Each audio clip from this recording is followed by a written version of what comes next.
channel kita yaitu Ruang Guyu.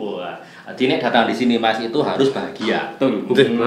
Tidak bahagia suruh pulang. Berarti harus langsung dipun balik yang mau.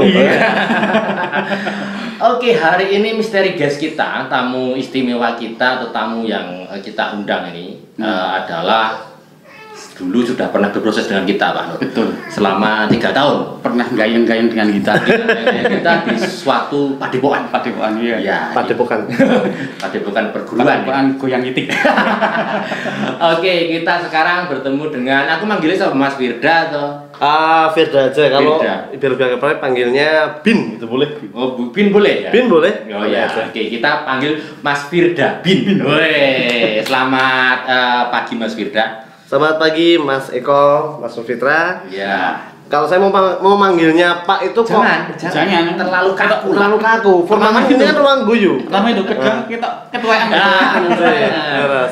Karena kan saya kelahiran di 2005. Oh, iya. Jadi saya dulu lah. Mas Fitra 2000. Saya 2020. Berarti saya indil-indil. Saya apa nih? Nah, sindir-sindir masih merah. Berarti sama anak saya sepantaran ya. Sepantaran. Oh itu koncone keren. Oke, hari ini kita kedatangan Mas Firda Bin yang tentunya nanti akan berbagi inspirasi ataupun juga berbagi pengalaman lah kita di sini. Hidup. Bener banget. Beliau ini masih muda tetapi sudah Apa? Sudah go itu maksudnya? Go itu. Gue kalau pergi itu mati dulu Pak. Iya. Go itu maksudnya namanya sudah Alhamdulillah. Sudah dipercaya Sudah orang. terkenal.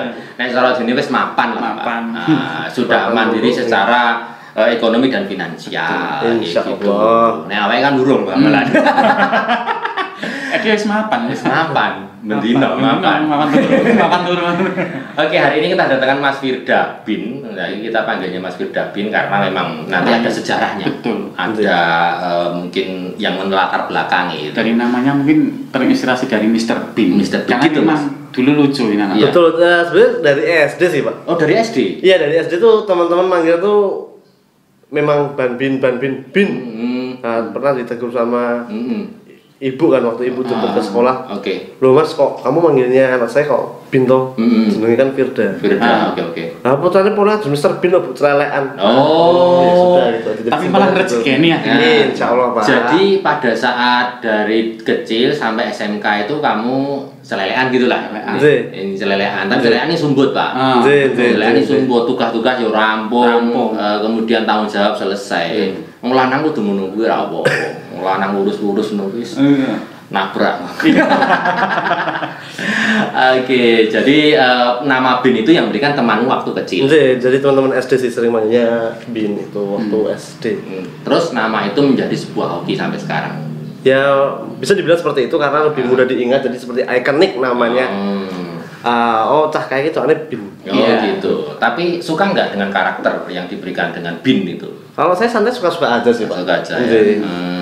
Karena Mr. Bin kan komedian ya. Iya. Kayak iso ngomong. Nah, gitu. Kalau saya bisa ngomong sih. Bisa ngomong. Malah ngomongnya itu. Iya, kemana-mana ini. Terus Bin 27 ya masih. Iya.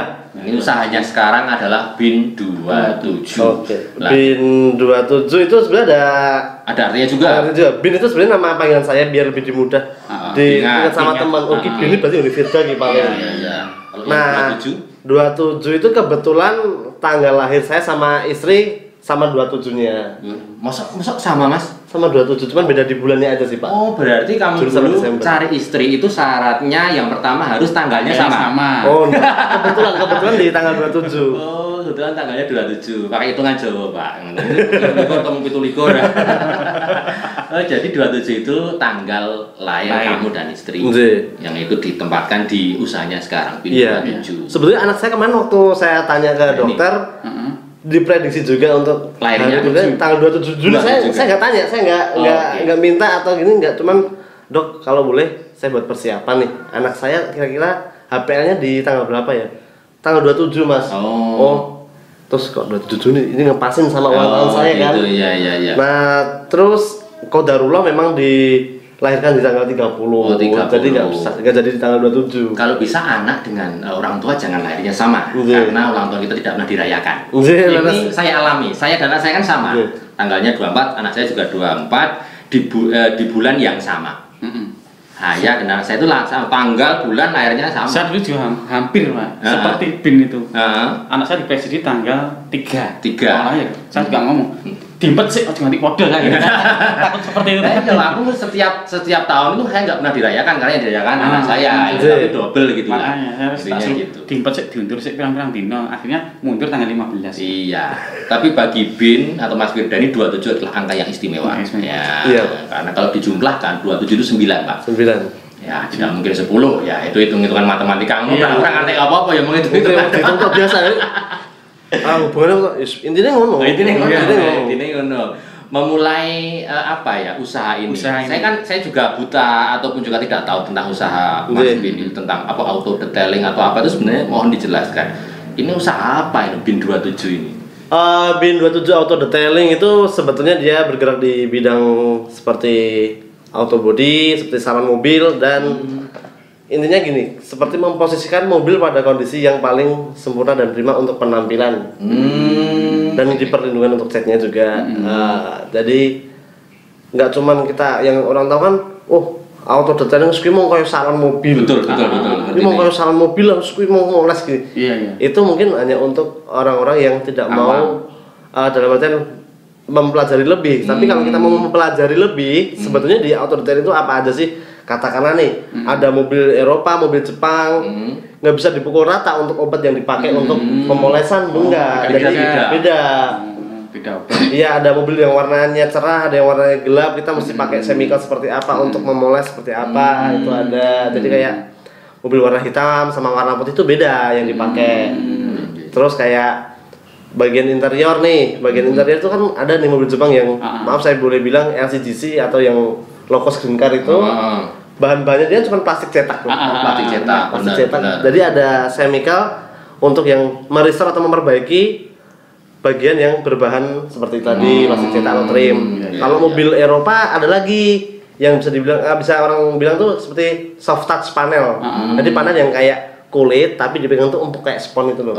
Itu juga ada beda lagi. Chemicalnya lagi. Resikonya maksudnya kan kadang orang awam kan yang awam kan memperlakukan sama. Biasanya beli alat poles ya alat poles saja. Itu resikonya ke mobil seperti apa? Kalau resikonya satu, pekerjaan tidak bisa maksimal. Otomatis kalau pekerjaan nggak bisa maksimal pasti nggak enak dipandang.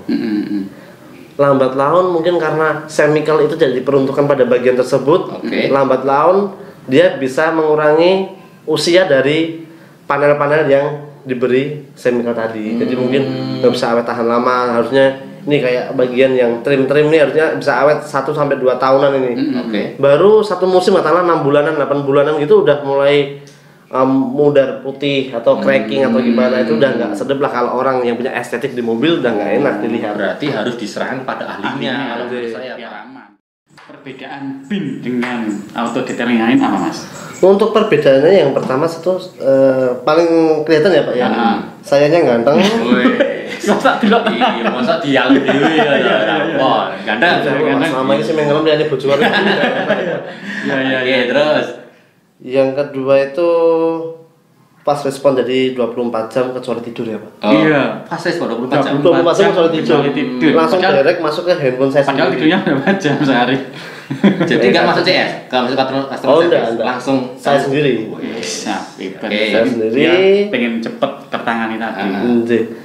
Intinya customer tuh kan dia datang tuh pasti dengan masalah dan bingung. Betul. Gimana caranya kita ngelarem hati nih sih, atau membuat tenang. Mas mobilku kayak gini. Nah kita kan langsung fast respon. Sebenarnya Pak, boleh difotokan untuk kondisi seperti apa, gitu kan? Paling kan saya bisa mengira-ngira meskipun tidak bisa pasti karena nggak melihat langsung. Tuh. Dapat gambarannya. Nah, sebenarnya kan customer senang dulu. Tenang. Aku dilatih. Iya, betul. Itu ilmu yang saya dapat dari hotel ya Pak ya. Hospitality ya. Itu hospitality. Ya, jadi tak mau ngisi gitu.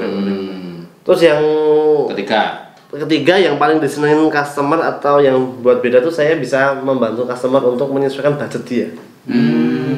Jadi duitku semene Ya, katakanlah nih ada customer yang Mas saya minta kerjanya benar-benar proper ya Mas yang bisa dibilang untuk grade-nya grade 1 katakanlah memang untuk coating yang paling cakep oh iya Pak untuk mobil ukuran sekian itu ada harganya sendiri karena mobil Bapak merek ini saya masukkan ke kategori ukuran small bilang itu small cuman karena kondisi cat Bapak yang bisa dibilang lebih keras daripada merek mobil yang lain dan kondisinya juga lumayan parah, saya ada tambahan biaya pengerjaan sekian. Jadi saya jelasin dulu nih akadnya di depan. Akadnya di depan katakanlah nih saya akad kurang lebih pengerjaan 1 unit mobil 3,5 juta atau 4 juta lah. Itu saya jelasin dulu di depan. Kalau memang saya butuh untuk down payment untuk beli beberapa part yang harus dipasang ya saya bilang dulu. Kalau memang tidak untuk beli beberapa part ya saya nggak pernah terima DP. Jadi intinya mobil jadi baru pembayaran atau payment lunas. Jadi padang ning ngarep sing lho, Pak. Iya, kayak gitu. Padang ning ngarep apa madang? Padang. Padang ning ngarep. Jadi bisa dibilang kerja sesuai akad. Betul lah itu yang paling penting kan itu. Karena kalau nggak sesuai akad kan kadang ada yang kecewa customer bagian akhir. Nah, betul. Kalau nggak akad berarti Senin, Selasa, Minggu. Kemudian kan Mas Firda Bin kan usia masih muda, terus bagaimana cara manajemen sebuah, kalau kita katakan kan perusahaan yang mempekerjakan banyak orang kayak gitu di usia semuda ini. Padahal yang karyawannya kan mungkin ada yang lebih tua. Ya intinya kalau kita ada karyawan yang lebih tua, yang lebih muda, intinya kan kita cari goals atau tujuannya itu nilainya 10. Seperti yang dibilang guru saya waktu sekolah dulu, kowe nek sekolah BJP itu 8 juta emang lulus Mas, tapi sebenarnya kowe nyambut gawe, besok kamu kerja, nilai sebenarnya nggak bisa dipakai karena nggak bisa dijual. Nah di situ saya bentuk yang namanya SOP atau Standard of Operational Procedure. Kowe meh piye, aku orang gagas, aku meh bolokke, aku wong angel, karena sebetulnya bosmu ini orang ngaku, bosmu kayak sapa sing duwe mobil apa gitu. Iya, itu bos yang benar itu ya, customer ya. Dia yang ngasih kita makan. Betul. Kita bentuk SOP, kita bentuk peraturan, SOP MVP, intinya tujuanmu kudu iki dengan cara pekerjaan seperti ini. Ya, oke. Sekarang punya total berapa yang pekerja yang baru? Baru 4 ini, Pak. 4. Baru 4. Di satu tempat itu baru 4 ya. 4 dengan dia mungkin 4 orang itu nanti akan garap satu mobil atau mungkin beda-beda satu mobil satu orang atau gimana? Biasanya satu mobil dikerjakan 2 sampai 4 orang juga. Biasanya satu orang itu saya berikan untuk spesialisnya dia di bagian interior, di bagian detailnya dia detail. Di bagian untuk paint correction atau pemolesan juga udah ada sendiri. Jadi memang saya khususkan kenapa di bagian ini ada yang beda-beda. Khususnya ini ada. Cuman meskipun gitu sebenarnya juga bisa sih harus bisa. Cuman biar lebih bisa dibilang biar lebih fokus sama benar-benar tujuan kerjaan bagian itu benar-benar tercapai. Oke, sekarang untuk teman-teman yang di luar sana misalkan punya kendaraan baik motor maupun mobil pengen auto detail untuk mendapatkan treatment yang bagus, itu caranya gimana untuk datang ke sana Mas ataupun hubungi Anda atau gimana? Bisa ngubungin saya atau mungkin mau hubungin kadang sungkan. Gitu. Nek aku mau tekon-tekon tok langsung lebokne rapi nak. Itu sudah jadi rahasia umum ya, Betul. Ame tekon ngene. Kadang dibanding-bandingke. Di compare dengan yang sana, yang sana. Ya kalau saya sih lebih enaknya monggo silakan dicek aja di Instagram saya. Di sini ya. Ya di sini. BN27 Auto Detailing Solo. Itu untuk yang di Solo. Jadi mungkin bisa lihat galeri dulu, postingan seperti apa. Kalau lihat postingannya pasti tertarik. Nah, itu dulu seperti apa. Bisa lihat tuh mobil-mobilnya, motor-motornya semuanya. Bahkan lihatnya sepeda juga. Iya, sepeda juga masuk juga. Yang namanya auto detailing semua yang berhubungan dengan otomotif kan kalau sepeda masih bagian otomotif juga sebetulnya. Itu berarti langsung lihat IG-nya dulu ya. Lihat katalognya dulu seperti ini baru nanti bisa langsung ke sana. Jadi bandingkan yang hasilnya kalau hasilnya jelas ya lihat. Bagus sekali, Pak. Itu alamatnya di mana, Mas? Untuk alamatnya saya di Jalan Embarkasi Haji. Donongdan Ngemplak Boyolali. Maksudnya Boyolali berarti. Iya Boyolali ya. Tapi banyak yang takut ke sana, Pak. Apa? Lah ngeplak. Ngemplak, Pak. Ngemplak. M-nya jangan Kemudian harapannya Mas untuk usaha auto detailing BN27 itu ke depan seperti apa? Untuk usahanya, untuk harapan saya di usaha BN27 Auto Detailing ke depannya itu kita nggak hanya mencakup di bagian seperti poles salon mobil, cuman juga ingin berkembang seperti di kayak home cleaning atau pembersih, sebagai jasa pembersih untuk rumah-rumah, gedung juga. Gitu. Iya, pengennya sih seperti itu. Karena suka kebersihan tadi. Itu. Dan yang kedua, saya juga pengen hal-hal yang berhubungan soal kita kepedulian terhadap mobil otomotif bisa dikerjakan semua, seperti mungkin kayak estetik atau konsepin mobil orang seperti apa biar dipandang cakep, terus gitu. Body repair seperti apa, untuk mesin gimana, pengennya seperti itu. Ya nanti sambil ngumpulin dulu untuk ngembangin, nabung dikit-dikit. Sama saya dengar motivasi paling besar dari BIN itu pengen mengauto detailing itu Pak, transformer. Oh. Tapi nggak sampai sini Pak, cuma sampai luar negeri ya. Jadi untuk kedepannya memang ada beberapa capaian-capaian yang ingin dicapai. Konsepnya sudah ada. Ya. Konsepnya sudah ada. Nanti tinggal nunggu dulu untuk eksekusinya gitu ya Mas ya. Kemudian untuk pesan-pesan teman-teman di luar sana, mungkin di masa pandemi ini kan juga semuanya merasakan. Betul. Apalagi yang tadi termasuk pengangguran tadi, mencipta pengangguran tadi, jangan kasih usaha ini gimana Mas ya, berbagi pengalaman. Intinya kalau kita mau buka usaha, satu lebih cakep, lebih bagus kalau sesuai dengan passion. Yang kedua, jangan jadi orang yang idealis. Maksudnya gimana itu? Aku basicku otomotif, maksudnya nyambut otomotif. Kalau di situ ada celah bisa buat cari cuan, kita ambil. Ada celah, ini dari sana ada reseller, ada pembuat baju dengan harga yang gue bisa jadi reseller nih. Sikat, udah. Kan ada cuannya. Dan ternyata ketika kita idealis tadi seperti Mas Rida kerja di hotel, ada segi positifnya, customer service-nya betul. Bisa diterapkan di setiap tempat tuh pasti ada ilmunya ya Mas ya. Ada ilmu betul, yang perlu bisa kita serap ya. Di pohon beringin itu ada ilmu hitam yang bisa kita dapat loh. Ini apa? Di pohon beringin ada ilmunya juga. Ilmu di perhotelan bisa digunakan untuk bagaimana hospitality kita, kemudian ilmu yang ngelas tadi juga ada, di SMK juga ada, jadi semuanya dapat di tempat manapun. Intinya kita itu sebagai mesin yang mau memproses pengalaman untuk jadi produk yang bisa dijual seperti apa. Dan yang bisa itu cuma kita sendiri, yang ngerti juga kita sendiri kan gitu. Walaupun kita mendapatkan kuat motivasi dari orang lain, kalau kita tidak bisa mengelola ya sama saja. Lah kalau motivator siapa itu Pak yang orang-orang luar negeri? Mario Bros. Mario Bros. Saya kalau ngomong ngomongnya gampang ya John. Kene ngewangnya betul. Ini garapan sepi dipikir. Jadi ya teori tok. Ini sedikit banyak nyindir kita. Lah karena kita sebagai guru kan kadang kowe kudu ngene Mas. Mungkin ada aslinya di Paido. Paling biasa nglakoni.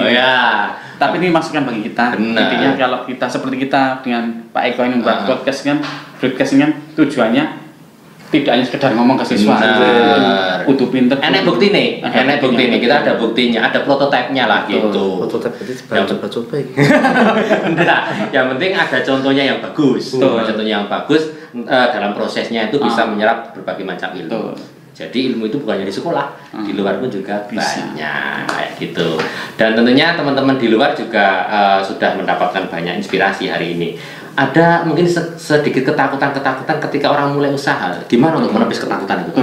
Aku iya gitu. Biasanya ketakutannya pasti gini. Wah, aku modalku sak mene. Nek aku buka tak belanja nih kabeh. Engko nek entek aku urip kok ngendi. Nah. Wis gak usah isin, gak usah apa, blokos utawa. Kalau saya memang mentalnya mental wong dalan ya, Pak. Mental wong dalan. Pernah saya gak ada duit, langsung ngomong karo kancaku. John, longgar, bacakin dong. Lagi tipis iki ya. Oh, berarti intinya kita kan juga harus menjalin banyak relasi. Ini relasi sama network kita tuh yang mesti kita jaga sih, Pak. Jadi jangan cuma kita main di network yang saya bilang di bawah, jangan main sama network yang di atas terus. Jadi kita mesti mau membaur. Kita nggak tahu yang dari kondisi network atau jaringan di bawah tadi dia bisa bawa rezeki kita nggak tahu. Bisa mensupport kita itu ya. Berarti ada 3 hal yang kita garis bawahi Pak Nur. Yang pertama adalah usaha itu kalau bisa sesuai dengan passion, jalan sesuai passion. Yang kedua kalau ada celah jangan idealis, ambil saja. Yang ketiga tata atau manajemen network, relasi ya gitu. Ini kena motivator nih, gue payu Pak Jan. Payu. Ini ada motivator di ibu-ibu RT sampai kakak. Harisan lho iki lho. Ibu sing do sambat lho. Lagi tanggal 1 kayak duit pertengahan bulan wis entek sementara si bapak njaluke mangane enak-enak. Itu motivasi. Motivasi nih Bapak. Oke, sebelum kita tutup mungkin ada satu quote atau ada satu pepatah atau satu ungkapan yang selalu dipegang Mas Firda di kesuksesannya apa sampai sekarang? Barang nyoto ketok iso disinau. Wes, barang nyoto ketok iso disinau. Wah, oke. Terima kasih. Bahasa Inggrisnya metu meneh iki. Bahasa Inggrisnya metu meneh ya? Enggak, Pak Yunus itu bahasa Ethiopia, Pak. Dari susunan bahasa itu semua Ethiopia. Kok ganti meneh ngomong jarene bahasa Arab, Ethiopia kok enggak pakai kol-kola, Pak. Oke, Mas Firda terima kasih sudah datang di podcast Ruang Guyu. Semoga hari ini kita sudah berbagi informasi mendapatkan barokah lah intinya. Amin. Ya, usahanya semakin maju, semakin sukses, tercapai apa yang diinginkan. Ada tambahan Pak Nur? Itu Pak, bedanya ilmu dengan nasi. Oke. Nasi ketika kita bagi habis keluar langsung cuma jadi itu kotoran. Dan kalau ilmu kita bagi tidak akan pernah habisnya dan malah semakin bertambah. Wes luar biasa. Oke. Terima kasih untuk teman-teman yang di rumah. Pokoknya jangan lupa subscribe, like, komen dan juga share di YouTube channelnya Ruang Guyu untuk mendapatkan inspirasi dan informasi yang unik tentunya. Ya. Matur nuwun Mas Firda, sukses selalu. Amin. Thank you, Pak. Oke, terima kasih. Kita nanti akan kembali di channel Ruang Guyu. Wassalamualaikum warahmatullahi wabarakatuh.